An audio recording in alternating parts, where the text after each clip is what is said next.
assim, eu estou na esperança que já de julho a gente consiga sair. Bom, gente, então hoje nós vamos encerrar o Evangelho de Mateus, tá? É o último, que agora já tá. A humanidade, sabe? Então, hoje nós vamos pegar o finalização, as últimas instruções de Jesus. Marcelo, senta mais perto para você ler para mim. Você consegue ler daí? Então, vamos embora. E os homens falaram para o mundo então viram o adoraram, mas alguns duvidaram. E pegando-se Jesus, falou dizendo: é dar todo o poder no céu e na terra. Portanto, ide, fazei discípulos de todas as nações, batizando-os em nome do Pai, do Filho e do Espírito Santo, ensinando-os a guardar todas as coisas que eu vos tenho mandado. E eis que estou convosco todos os dias até a consumação do mundo. Amém. Mateus 28, 16, 20. Aí a gente vai ver os três, depois a gente volta, tá? E por todo mundo, pregar o evangelho a toda criatura. Quem crê e for batizado será salvo, mas quem não crê será condenado. E estes sinais seguirão aos que crerem. Em meu nome expulsarão os demônios, falarão novas línguas, pagarão nas serpentes, e beberem alguma coisa mortífera, não fará dano algum. Porão as mãos sobre os enfermos e sararão. Ora, o Senhor, depois de ter falado, foi recebido no céu e sentou-se à direita de Deus. E ele, tendo partido, pregaram por todas as partes, cooperando com ele o Senhor e cumprindo a palavra dos sinais que se seguiam. Amém. Atos 16, 15 e 15. E por último, Lucas, né? Então, levou para Betânia e, erguendo as mãos, abençoou. Aconteceu que, enquanto os abençoava, ia se retirando deles, sendo levado para o céu. Então, eles, adorando, voltaram para Jerusalém, tomados de grande júbilo, e estavam sempre no templo, louvando a Deus. Lucas 24, 50, 51. Eu vou começar por Lucas, gente, porque semana passada a gente estudou Lucas e passou por essa passagem, então tá mais fácil, né? Então, a gente já viu que aonde aconteceu isso já tem uma certa discordância, né? Mas o que se entende é que Betânia aqui não é a cidade, é a região. Que a região da Betânia, ela chegava bem próximo de Jerusalém, pegando parte do Monte das Oliveiras, aonde se supõe que aconteceu a ascensão de Jesus. Então, e por quê? Porque logo depois eles vão para Jerusalém. E aí tem esse gesto de Jesus abençoar, vai levantando, né? Voltar para Jerusalém. E aí, olha que interessante, eles iam para o templo. Eles continuaram usando o templo. Alguém tem ideia por causa de quê? Estavam com medo, né? Usavam antes. Os discípulos. Não, Jesus pregava no templo, né? Quando ele ia a Jerusalém. Acontece, gente, que não passava pela cabeça deles separar o cristianismo do judaísmo. Não estava, porque Jesus era o Messias prometido. Então, nesse primeiro momento aqui, isso não passava para eles. Então, eles foram meio caminhando junto com o judaísmo. Até que chegou um momento que eles vão fazer a ruptura. Por quê? Porque o judaísmo aceita Jesus como profeta, como mais um dos profetas, não como Messias. E aí o cristianismo ia tornar uma seita do mesmo jeito que os fariseus são uma seita, os saduceus seria outra e os cristãos outra. Mas isso é bem depois? Não, isso é um entendimento que vai amadurecendo pelo caminhar, né? Principalmente o Tiago é o que mais convive com o pessoal de Jerusalém. Aí vai chegar um momento que não tem jeito, aí tem que romper, porque também não estava correto aceitar Jesus só como um profeta. Entendeu? Mas isso foi um amadurecimento de um lado e de outro, que eles foram amadurecendo e viram que não tinha jeito, tinha que haver o rompimento mesmo. Tá ok? Por isso é que eles foram para o templo. Eles ficaram um bom tempo ali no templo, foram presos, voltaram, depois eles rompem. E aqui tá, tem um gráfico aqui que eu fiz, uma tabelinha, com os três, vamos dizer, as três passagens. Então a gente vê que em Mateus ele fala que aconteceu na Galileia, em Marcos foi em Jerusalém e em Betânia, em Lucas. E você acredita que o local seja Jerusalém e Betânia, seja o Monte das Oliveiras. É o lugar mais aceito. Por quê? Porque engloba tanto a região de Betânia quanto de Jerusalém. E aí nós temos as ordens que é dada, né? O que que essas ordens têm em comum? As três.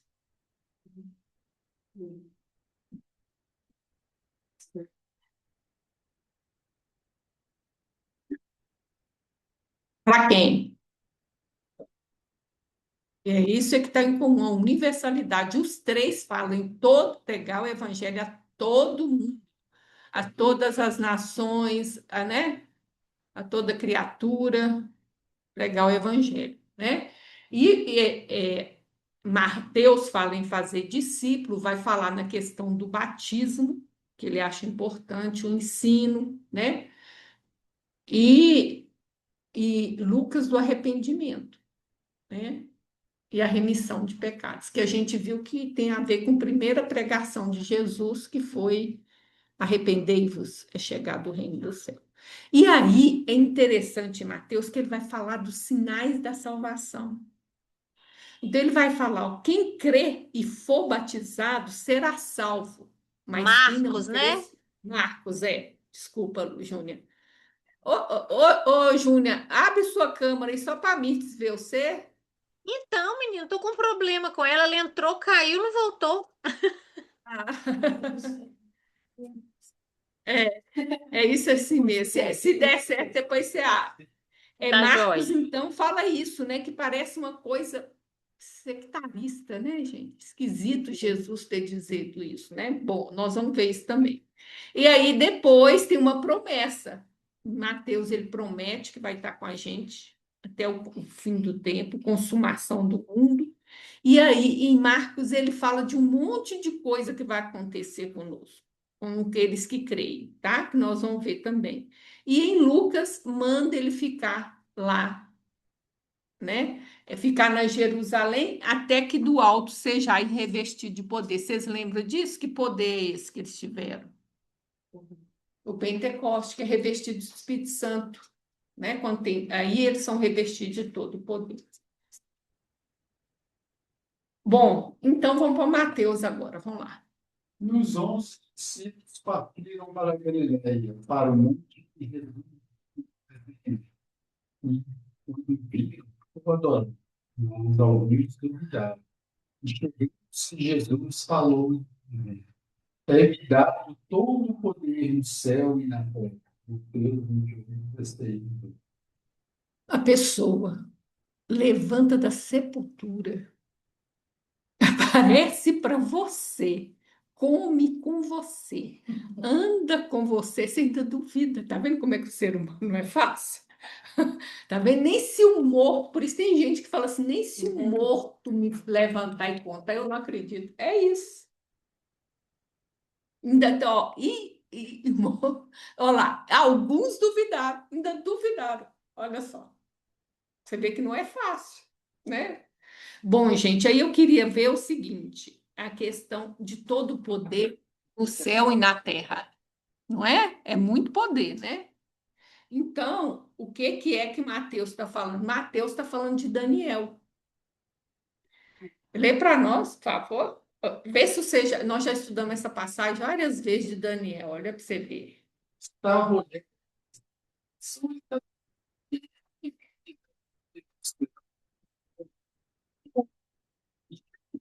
não fizeram chegar até ele. Quem é o ancião de dias? Quem é o ancião eterno? Deus, gente, Deus. Jesus é esse filho do homem que está vindo do céu, está vindo de cima e vai encontrar com o ancião de dias, que é Deus, tá? Daniel está tendo uma visão, visão de dias. Eu lembro de dia. De dias. Que tem dia demais ele. Então, olha bem, Daniel está tendo uma visão, ele está vendo um filho da região celeste encontrar com o ancião de dias, né? E aí vai acontecer o que você vai acabar de ler. E foi dado todos os povos, né? São feitos de serviço. O seu domínio é um domínio eterno, que não passará. O seu reino tal, que não será destruído. Daniel 7, 3, 14. Jesus se autodenomina filho do homem, aquele que tem todo o domínio sobre os céus e a terra. Ele é um homem com poder divino, dado pelo Pai, tá? E aí, gente, quando a gente vai no Evangelho de Mateus, aonde que a gente vê que Jesus tinha poder? Primeiro, é quando fala que Jesus ensinava com autoridade, né? Então, a força da palavra que vinha da vivência dele, né? Perdoar pecados. A gente lê isso como se fosse a coisa mais normal do mundo, gente. A única pessoa que pode perdoar pecado é Deus. E a Jesus foi dado esse poder de perdoar pecado. O que é perdoar pecado? Não, mas ele vai falar com você, tá ficha limpa, Marcelo. É isso? E aí? É a reencarnação. Quem tem, vamos dizer, quem no final, todos os que reencarnam, o poder de quem reencarna ou quem não reencarna está na mão de Jesus, gente. No final das contas, porque o perdão divino, o maior perdão divino é a chance de você consertar o que você pecou. Esse que é o perdão divino, ele não vai limpar a tua barra. Entendeu, Marcelo? Esse negócio perdoou e está no céu, não tem isso, não, gente. Então, o maior perdão divino é dar quantas chances você precisar para consertar o erro que você fez. Reparação do erro. Mas é a reencarnação que te dá isso. E a reencarnação, em última instância, está sob gerência de Jesus. Por isso ele tem o poder de perdoar. Tá? Libertar os homens da escravidão do demônio. E quantas vezes a pessoa está endemoniada e libertar? Isso quer dizer o quê? Que ele comanda o mundo espiritual também, não é só o terreno. O poder dele vai, inclusive, para o céu. Céu com o mundo espiritual, tá, gente? Todo domínio me foi dado, olha aqui. O poder no céu e na terra. Só que céu é mundo espiritual, tá? Deu para entender aqui direitinho? Esse não sei. São todos esses. Tem muitos espíritos que já ficaram praticamente puros. Tem aí Dom Carlos, ele lá nas estrelas, volta. Hoje não aceita de não voltar à terra. Eles ficam estáticos, esperando o fim dos tempos. Menos eles fazem ficar estático. É só ver o livro do André Luiz, o quanto que eles trabalham. Porque eles.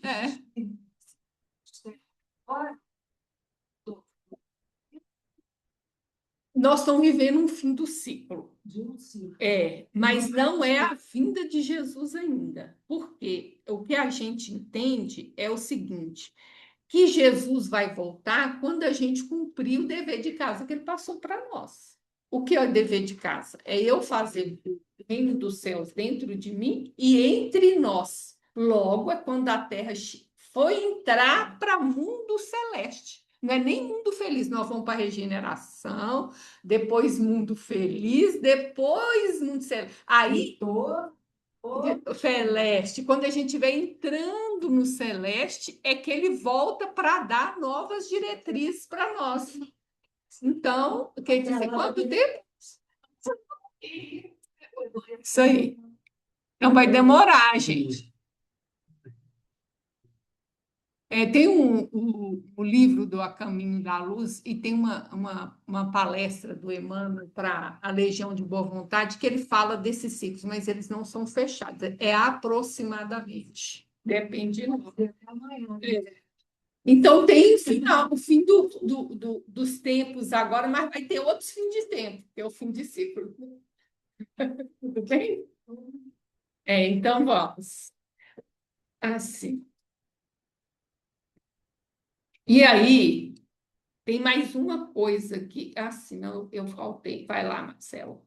Portanto, ide, fazei discípulos de todas as nações, batizando-os em nome do Pai, e do Filho e do Espírito Santo, ensinando-os a guardar todas as coisas que vos tenho.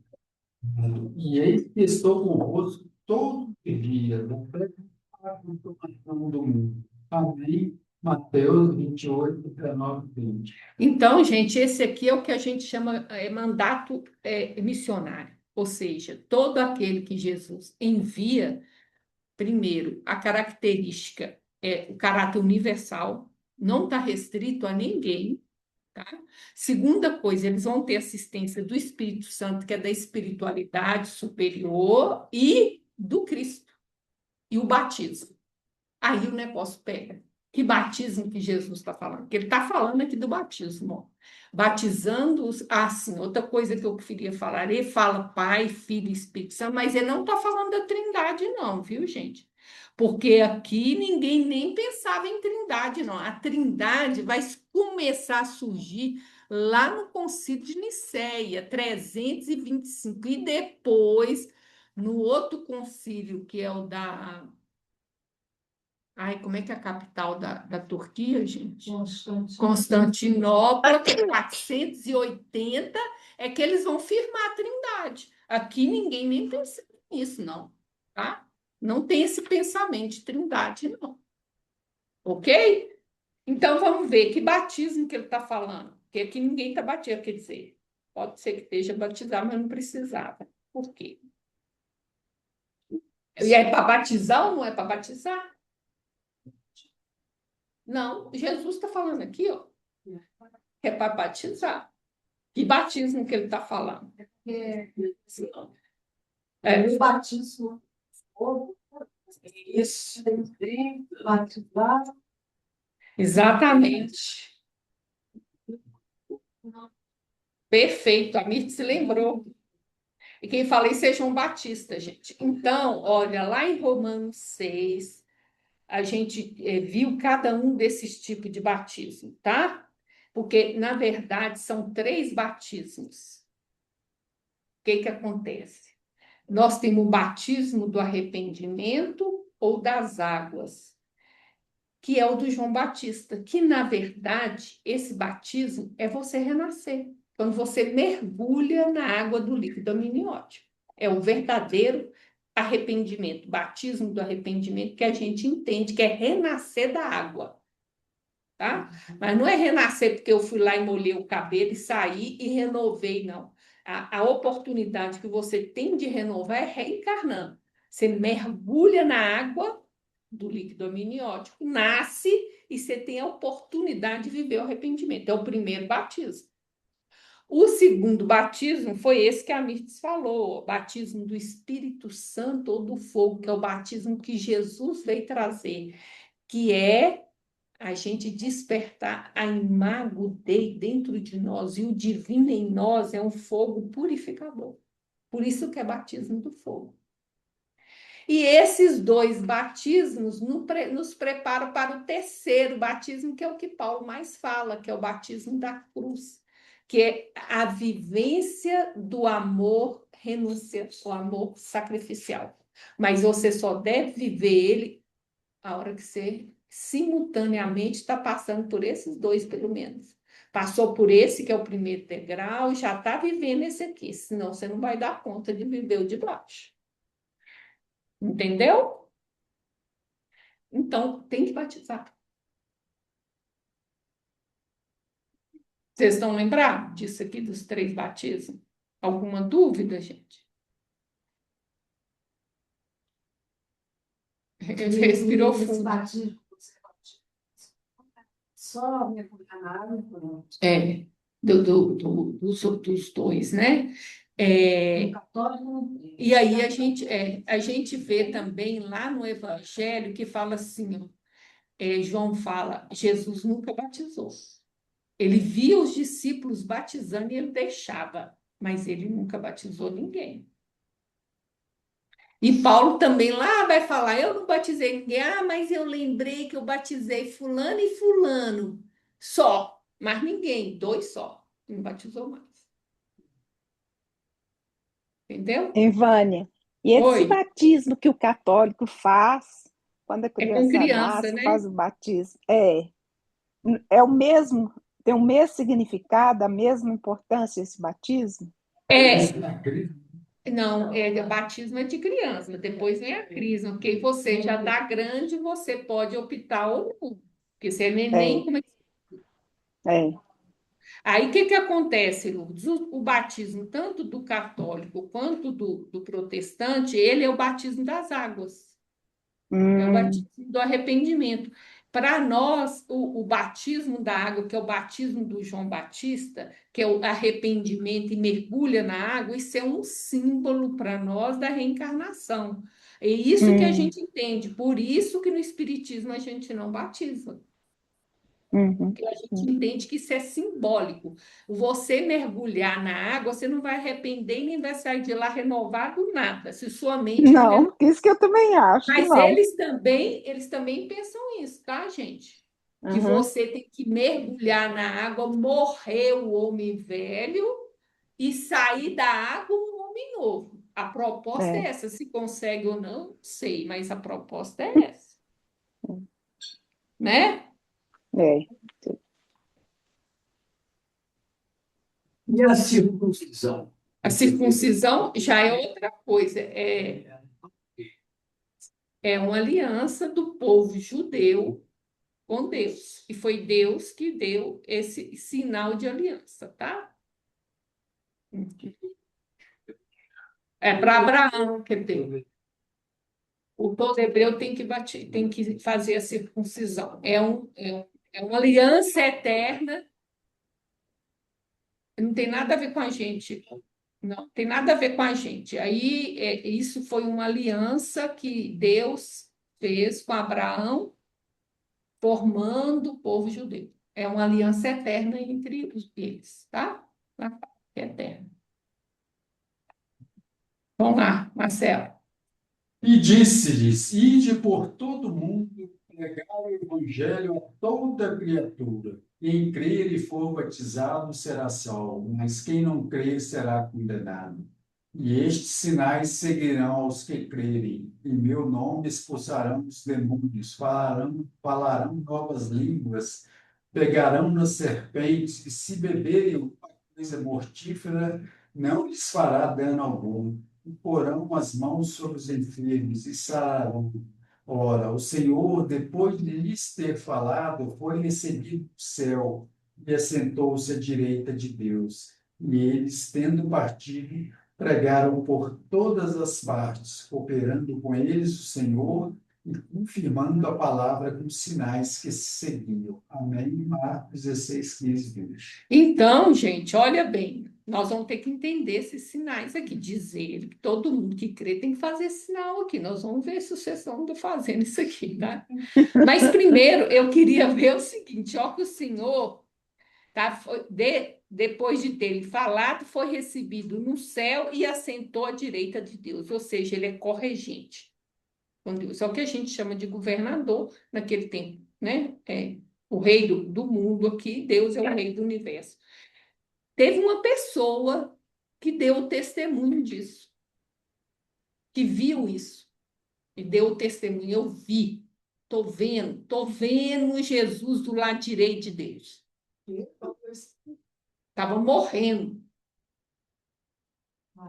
apedrejado, Davi. apedrejado. Davi foi o salvo. Estevão. Estevão, É. exatamente. Davi faz o salvo. E ele Mas eu vê no acertei só porque era salvo. apedrejado. Então, olha aí, gente. Lê para nós, Marcelo. Ora, o Senhor, depois de lhes ter falado, foi recebido no céu e assentou-se à direita de Deus. Marcos 16:19. Mas ele, estando cheio do Espírito Santo, fixando os olhos no céu, Isso é Estevão morrendo. viu a glória de Deus, Jesus que estava à direita de Deus, e disse: Eis que vejo os céus abertos, e o Filho do Homem que está em pé à mão direita de Deus. Atos 7:55. E o céu aberto, gente, o que que aconteceu quando Jesus morreu que abriu o céu? O que que foi? Não, teve um sinal de que o céu foi aberto. Na crucificação de Jesus. Não, Rasgou a rasgou o cortina. véu do templo. E por quê, gente? Olha, do último profeta até João Batista foram 400 anos do céu se calou. Não mandou mais nenhum profeta. Então eles tinham a ideia que o céu havia se fechado, porque parou de vir um profeta. E parou de vir um profeta porque estava já próximo do Messias, né? Então não tinha porquê. Então parou de vir um profeta 400 anos. Aí por isso é importante isso, o céu se abre, tá? A comunicação entre o céu e a terra se restabeleceu. Bom, gente, aqui, esse entendimento dessa passagem, ele vem de Emmanuel e de uma aula que eu assisti, só que é uma aula católica, inclusive, muito boa, só que eu esqueci o nome do professor, porque na época eu não sabia que eu ia contar esse processo, eu estava anotando só para mim. Mas vamos lá. Então, o primeiro, olha bem, e estes sinais seguirão aos que o creem. Em meu nome expulsarão os demônios, falarão novas línguas. Então, veja bem, gente. Logo que a gente lê isso, a gente vai achar o seguinte: vai ter exorcismo para tudo quanto é lado. Não é isso que está falando aí. O que está falando aqui, gente, que essa luta do bem e do mal vai havendo implantação do reino dos céus na terra e o mal vai diminuindo. A gente vai ver que essa interpretação é a mesma de Emmanuel.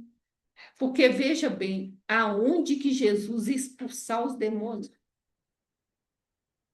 Ele quer salvar os demônios, ele não quer expulsar os demônios.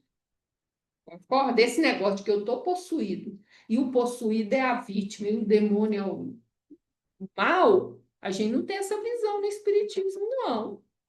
É, às vezes o de lá é o mais vítima de todos, né? A gente sabe disso. Então, não tem por que Jesus expulsar essas pessoas, né? Então, o que que ele fala é isso? É uma luta contínua contra o mal. Na verdade, é uma progressão da implantação do reino de luz, ou reino do bem, e com isso expulsando o mal da terra. Não a pessoa, as pessoas, mas o mal, que é uma luta do bem contra o mal. Nós vamos ver isso na mensagem de Emmanuel que eu trouxe, tá? Mas é essa a tradução que Emmanuel vai fazer para nós. Exato, né, Marcelo? Ficaria muito contra Jesus, né? Se a gente entendesse aqui. E o falar novas línguas, o que que se entende, né? Que é anunciar o evangelho em todo o mundo, respeitando a cultura do outro. E a gente vê isso, gente, com Paulo. Olha, vamos ver essa passagem de Paulo para você ver como é que ele fala todas as línguas, para a gente entender o que que isso quer dizer. Lê para nós, hein, Marcelo? Porque sendo livre para com todos, servos de todos, para ganhar ainda mais, e fiz-me como judeu para os judeus, para ganhar os judeus, para que os que estão debaixo da lei, como se estivesse debaixo da lei, para ganhar os que estão debaixo da lei. Para os que estão sem lei, como se estivesse sem lei, não estando sem lei para com Deus, mas debaixo da lei de Cristo, para ganhar os que estão sem lei. Fiz-me como fraco para os fracos, para ganhar os fracos. Fiz como tudo para todos, para por todos os meios chegar a salvar alguns. E eu faço isso por causa do Evangelho, para ser também participante dele. 1 Coríntios 9. Então, Paulo chegava, ele não impunha o conhecimento dele. Ele pegava a cultura para fazer o link com o que ele queria trazer do Evangelho. A gente vê isso em Atenas. Quando ele chega em Atenas, ele começa a rodar Atenas. Entender, ele já conhecia a cultura grega, né? Porque ele foi educado na cultura grega, e ele acha os atenienses adoravam todos os deuses. Ah, eu tenho um deus lá que eu não conhecia, ele punha lá e começava a adorar, para não brigar com nenhum. Nós adoramos todos. E aí tinha um que era o deus desconhecido. E é esse que ele pega. Ó, eu vim aqui para falar com vocês do deus desconhecido. E aí, a partir daí, ele começa a fazer o gancho, que hoje ele vai deixar de ser conhecido, porque eu vou apresentar para vocês quem é esse Deus. Né? Então, ele não vai contra a cultura da pessoa. Né? Tanto que ele entra no gentil, não tem que transformar o gentil em judeu. Então, é isso. É a gente respeitar a cultura do outro. Pode anunciar o evangelho. Deu para entender isso, gente? Paulo era mestre nisso. Serpentes e venenos que vocês vão encontrar e não vão nos fazer mal. Isso aí simboliza as perseguições que todo cristão, à medida que ele vai se tornando cristão, começa a se diferenciar da comunidade, começa a sofrer ridicularização, preconceito. Hoje a perseguição é mais sutil, né? Mas é isso. E o poder, o dom de cura, né? Que a gente vê pela mediunidade de cura, que volta e meia aparece através como dom em alguém, né? Então, resumindo, no mundo perigoso de venenos e enfermidades, os cristãos deverão ser capazes de expandir a palavras em todas as culturas, superando o poder do mal e ajudando os outros a se curarem. Não só curar o corpo, curar a alma, tá? Desse modo, o anúncio do evangelho se converterá em ação transformadora, sinal de que o mal cede lugar ao reino que estará se expandindo na terra. Deu para entender? Deu para fazer sentido, pelo menos?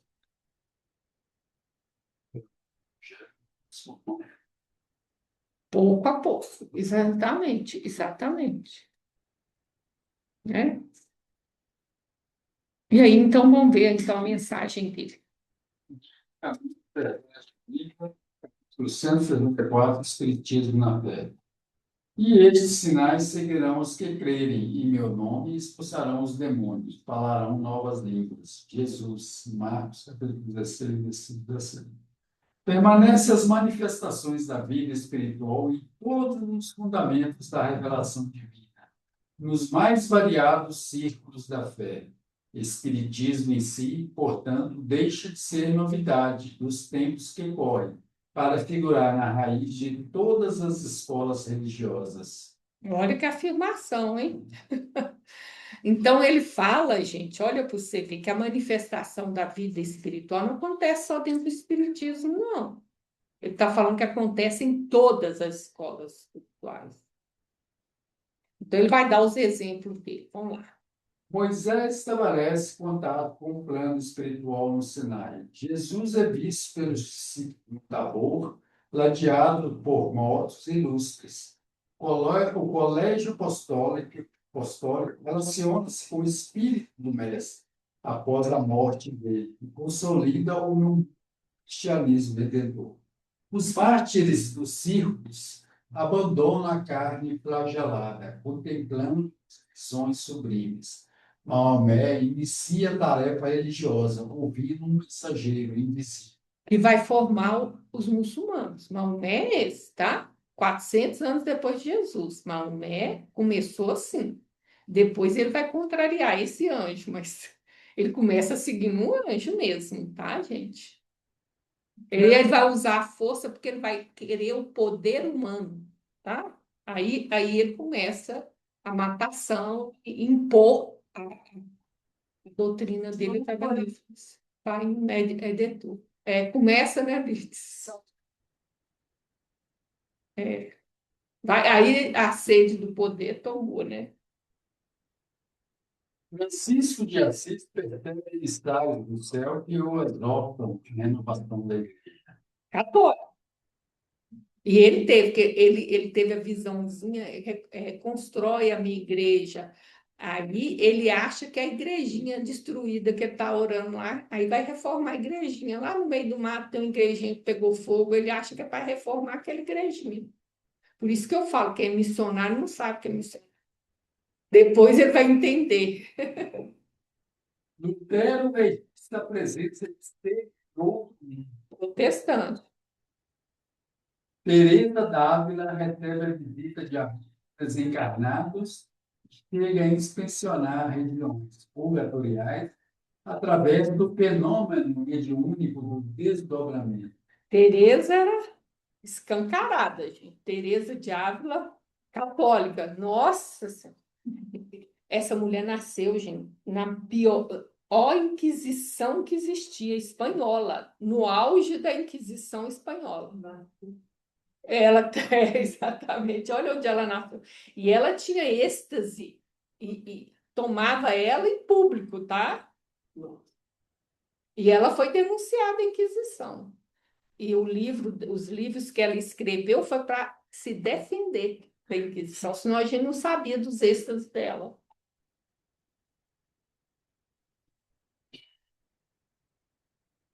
Sinais do reino dos Espíritos seguirão os que crerem, vindo Cristo em todas as instituições da fé. Olha, o sinal do reino espiritual vai seguindo aqueles que creem, né? Em todas as áreas e instituições da fé, aos que gozam, que aproveitam, que calculam, que criticam, que fiscalizam. Esses são ainda candidatos à iluminação definitiva e irremovível. É aqueles que não entendem o objetivo real, qual que é, né? Então, ele está falando, ele está lá, mas não está sabendo fazer, né? Os que creem, contudo, e aceitam as determinações de serviço que fluem no alto, serão seguidos pelas notas reveladoras da imortalidade, do Tibério. Em nome do Senhor, ensino de graça santificante, expulsarão a treva e a maldade, serão facilmente conhecidos entre os homens espantados, porque falarão sempre na linguagem nova do sacrifício e da paz, da renúncia e do amor. Tá vendo, gente? Olha, ele não fala de expulsão de espírito, ele não fala de expulsão desses aqui, ó, que estão no meio. Ó, são candidatos, são os que criticam, os que aproveitam, que deturpam, que tiram vantagem. Ele não fala de expulsão, né? Ele fala, olha aqui para você ver. É aqui que ele está falando. Olha aqui o que ele fala, né? Ó, expulsarão a treva e a maldade, não as pessoas que estão equivocadas ou ignorantes. Então, isso é que a gente chama da expansão do reino de Deus, que vai se expandindo e a treva diminuindo. Tá? É isso que é a expulsão dos demônios. Então, todos nós, à medida que a gente realiza o reino dos céus dentro de nós, nós estamos colaborando para diminuir vamos dizer, colaborando para estabelecer o reino dos céus entre nós. Um pouquinho coletivo. Tá? Mas esses que são resultados, Hã? esses que tinham esses princípios naquela jornada que iam lá para. Saíram de Roma e iam lá para. Pois é, eles. A expansão da religião cristã. Não, antes de católico, porque católico foi lá para frente, vamos falar igreja primitiva, né? Se você pegar Atos dos Apóstolos, ele vai contar exatamente o nascimento do cristianismo. em Jerusalém, e Atos dos Apóstolos vai acabar com a chegada nos confins da terra, que é Roma, que é quando Paulo chega em Roma, acaba o Atos dos Apóstolos. Então, ele está contando a expansão da igreja, entendeu? Naquele tempo, o fim do mundo era ali. Nós nem existia. Ninguém sabia que a gente existia. Brasil, América do Sul, ninguém sabia disso, não. O mundo acabava mesmo, era Portugal, né? Para cá. Vamos lá, Ô, Marcelo. Vânia, Oi, Vânia, o livro anterior não é o caminho, viu? É o Pão Nosso.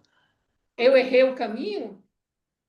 Não, Eu o errei o caminho, você está livro? no caminho certo, amiga. Você está no caminho certo. Só o livro, não é no caminho Verdade e Vida, não, é no Pão Nosso. Vixe, gente, eu troquei a capa do livro. Esse aqui é para. Isso. Qual o capítulo, Júnior? É o 174 mesmo, mas é no Pão Nosso. Ah, tá. Obrigada, Virginia. Imagina. E esse agora é caminho, verdade? Olha para mim. Tá certinho, 163 do caminho. Eu Ah, tá. entusiasmei, pus a capa no negócio todo. Sim, caminho, verdade e vida. Capítulo 163, não crê. Mas quem não crê será condenado. Jesus, Marcos, capítulo 16, versículo 16. Os que não creem são os que ficam. Para eles, todas as expressões da vida se reduzem a sensações finitas, destinadas à escura voragem da alma. Os que alçam o coração para a vida mais alta estão salvos. Olha a afirmativa que ele está falando, né, gente? Fica onde? Ele fica onde? Olha que os que crescem, né, que o coração já está ligado a uma vida mais alta, esses estão salvos. E os outros ficam onde? É aqui, por aqui, presa aqui. Na terra, é aqui mesmo. Exatamente, olha para você ver, porque reduzem a vida a sensações. E aí ele vai explicar melhor, tá? Porque ele está tentando explicar o que que é esse negócio. Quem não crê não vai ser salvo. Ele está tentando explicar. Não tem nada a ver, pelo amor de Deus. Quem não é espírita não é salvo. Quem não é cristão não é salvo. Não é isso. Não é isso. Tá? Seus dias de trabalho são degraus de infinita escada de luz. Tá, os que é salvo. Viu, Renê? Não tá à toa, não. Está subindo, está trabalhando. À custa de valoroso esforço e pesada luta, distanciam-se dos semelhantes, e apesar de reconhecerem a própria imperfeição, classificam a paisagem em torno e identificam os caminhos evolutivos. Tomados de bom ânimo, sentem-se na tarefa laboriosa de ascensão à montanha do amor e da sabedoria. Acontece um distanciamento. Isso é fato. Né? Aquele que crê que está lutando pela própria evolução, que ele está falando aí, né? Procurando o amor, a sabedoria, trilhando esse caminho evolutivo, vai se distanciar dos que não creem.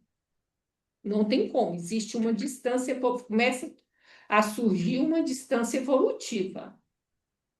No entanto, os que creem visitam os próprios horizontes, nada enxerga senão com os olhos destinados ao sepulcro, adormecidos quanto à reflexão e discernimento.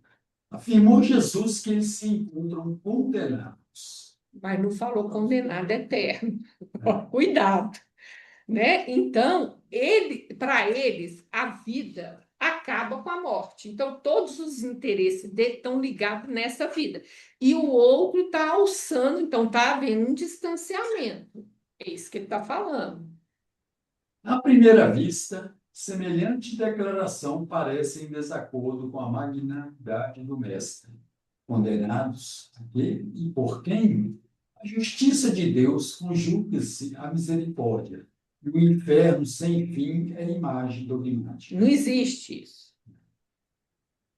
Todavia, é imperioso reconhecer que quantos não creem na grandeza do próprio destino sentenciam a si mesmos as mais baixas esferas da vida. Então, ele foi condenado por quem? E a quê? Ele mesmo. Exatamente, ele, pela escolha que ele faz. E foi condenado a quê? Mais baixas da vida. Chama viver aqui entre nós ou num umbralzinho bem pertinho de nós, tá? É isso aqui. Mas quem sentenciou foi eles mesmos, né? É, É a mas consciência, né? isso é onde está o interesse deles. O interesse deles é a vida aqui na Terra, né? Olha aí, ó. Pelo ato de apenas admitir o visível, permanecerão beijando o pó, em razão da voluntária capacidade de acesso aos planos superiores. Ó, lembra quem, gente? Perfeito. Que rasteja no pó. É a materialidade, é igual uma onda. A onda mental rasteja igual a serpente, ó. Ela é horizontal, ó. Então, ele beijando o pó. A serpente é a materialidade, ele alimenta dessa materialidade. Ele tem incapacidade de subir, tá? Enquanto os outros caminham para a certeza da vida imortal. A crença é leve amiga, cujo clarão é emitido pelo infinito sol da fé. O vento da negação e da dúvida jamais consegue apagá-la. Exato.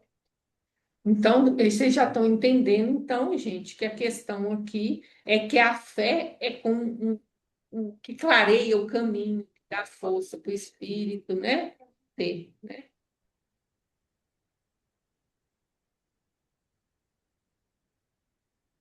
A descrença, contudo, só conhece a vida pelas sombras que os seus movimentos projetam e nada entende além da noite, quando a que se condena por deliberação própria. Então, o horizonte é curto, sem grandes perspectivas, a vida se reduz só ao que eu pego, o cheiro, sim, pelos meus sentidos, né? Então, eles mesmos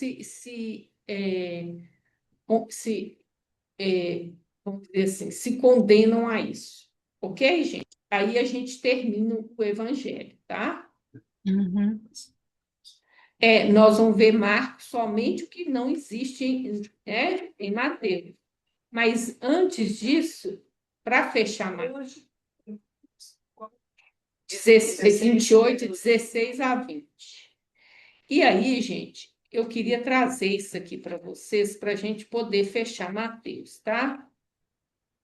É que a gente falou isso há muito tempo atrás. Espera aí.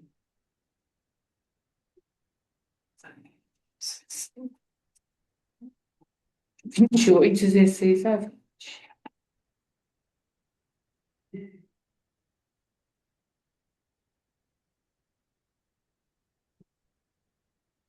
Vamos lá.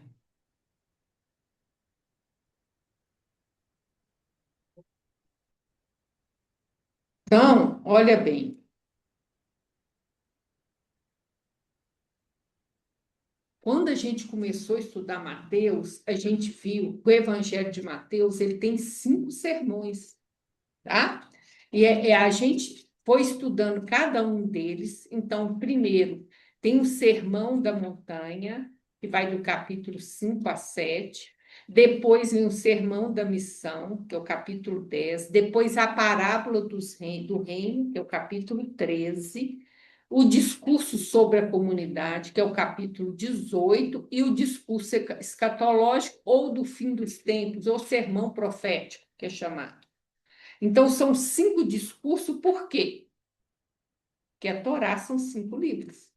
Então, Mateus foi organizado para cristãos judeus, possivelmente por um rabino que ajudou a adensar os escritos de Levi, e isso não é imaginação de ninguém, porque cada vez que termina um sermão, existe uma frase que fala assim: e aconteceu que, concluindo Jesus esse discurso, ou essa instrução, ou essas parábolas, conforme cada um tem essa mesma fala, a multidão se admira. Então, essa frase marca o fim de cada um dos discípulos. Tá? Então, foi proposital, foi organizado. É claro que Jesus não falou assim, mas o Evangelho ele não tem a intenção de ser uma biografia. É o Evangelho mais organizado com sentido didático. É o Evangelho de Mateus. Tá? Que ele organiza muito bem organizado. E aí, gente, o ápice desse Evangelho é a parábola do reino, que é o capítulo 13. Por quê? Porque a primeira coisa que Jesus prega é arrependei-vos, o reino dos céus está próximo, está disponível. Arrependa, mude a tua mente, tire as suas ilusões, expanda o seu entendimento, porque o reino dos céus está acessível, está à disposição, está, vamos dizer, de portas abertas para você, né? E aqui na parábola do reino, que é o ápice, é o miolo, é o centro desse evangelho, ele vai falar dos mistérios e do crescimento do reino dos céus. Ele trata disso, do reino. Tá? E aí, só para fechar, eu queria, porque esse evangelho é chamado Evangelho dos Excluídos, o Evangelho de Mateus. Tá? Que ele sempre tem os excluídos, os marginalizados. Ele sempre tem esse olhar para aquele que é excluído, que está marginalizado. Então, só para a gente fechar, e é baseado nessa conversa de Jesus com Levi, que está lá no Boa Nova, que Levi tem os aleijados, o mais velho, que querem entrar no reino, e fala assim, eu não vou colaborar com nada. Aí Jesus vai e corrige ele, corrige Levi. E a partir daí o Levi muda o olhar dele, por isso que o evangelho dele é o evangelho dos excluídos. Então, sempre a cada final do evangelho que fala aquela frase, né? Não é do evangelho, não, de cada discurso. E tem essa daqui, ó. Inclusive. Ou às vezes fala instruções, às vezes parábolas. Muda por quê? Depois. Aqui embaixo, olha, eu coloquei o versículo que tem cada um dessa frase para vocês, tá? Então, é 7:28, capítulo 11, 1:19, 1:26. Você vai achar essa frase lá, encerrando cada um dos discursos. Então, lê para nós, Marcelo. Capítulo 11, boa noite. Quem governa é Deus, afirmou o mestre convictamente. E o amor não age com inquietação. Então, a primeira coisa, gente, que a gente precisa entender, o mundo está louco, mas não está desgovernado. Quem governa o mundo é Deus, a gente precisa confiar nisso. E ele não age com violência, com inquietação, tá? Levi é necessário. Levi e Mateus é a mesma pessoa, tá? Levi é necessário amigos intensamente aos desafortunados do mundo. Suas almas são a terra fecundada pelo adubo das lágrimas e das esperanças mais ardentes, onde as sementes do Evangelho desabrocharão para a luz da vida. Eles saíram das conversões nefastas e dos enganos do caminho terrestre e bendizem do nosso Pai, como sentenciados que experimentassem no primeiro dia de liberdade o clarão reconfortante do sol amigo e radioso perdido. É também sobre os vencidos da sorte, sobre os que suspiram por um ideal mais santo e mais puro, do que as vitórias fáceis da terra, o Evangelho aceitará suas balas de vida. Então, o que Jesus está falando? São os que estão satisfeitos com o mundo, gente, não querem o Evangelho, a gente tem que entender isso. Os que estão satisfeitos não querem saber do Evangelho, não. Pode até da boca para fora, mas geralmente não quer nem ouvir. Mas então são os desafortunados que ele fala, aquela alma que está sofrendo é uma terra fecunda, pronta para receber o Evangelho, porque ela foi trabalhada, olha bem. E aí é o que ele fala, né? Os sentenciados, o Evangelho, eles vão aprender uma outra liberdade, uma outra vida que vai além do sofrimento que eles estão passando aqui. Então, os vencidos da sorte, que são os vencidos no mundo, suspiram por um ideal mais santo. né? Eles suspiram por um ideal mais santo. Então, é a partir disso aqui, ó, que Mateus vai entender e escrever o evangelho dele. Por isso, o evangelho dele é chamado Evangelho dos Marginalizados. Ok? Alguém quer falar alguma coisa, gente? Não. Já escutei lá.